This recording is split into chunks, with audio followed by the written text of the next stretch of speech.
بسم الله الرحمن الرحيم. الحمد لله الذي أنزل على عبده الكتاب ولم يجعل له عوجا قيما لينذر بأسا شديدا من لدنه ويبشر المؤمنين الذين يعملون الصالحات أن لهم أجرا حسنا ماكثين فيه أبدا وينذر الذين قالوا اتخذ الله ولدا ما لهم به من علم ولا لآبائهم كبرت كلمة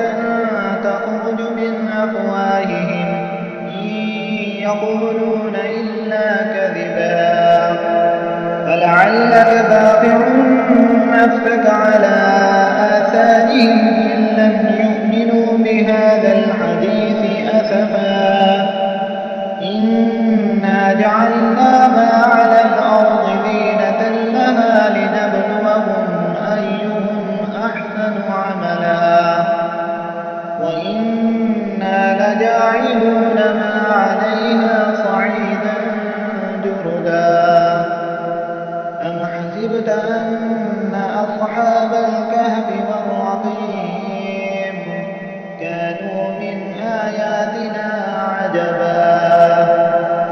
إذ أوى الفتية إلى الكهف فقالوا ربنا آتنا من لدنك رحمة وهيئ لنا من أمرنا رشدا فضربنا على آذانهم في الكهف سنين عددا ثم بعثناهم لنعلم أي الحزبين أحصى لما لبثوا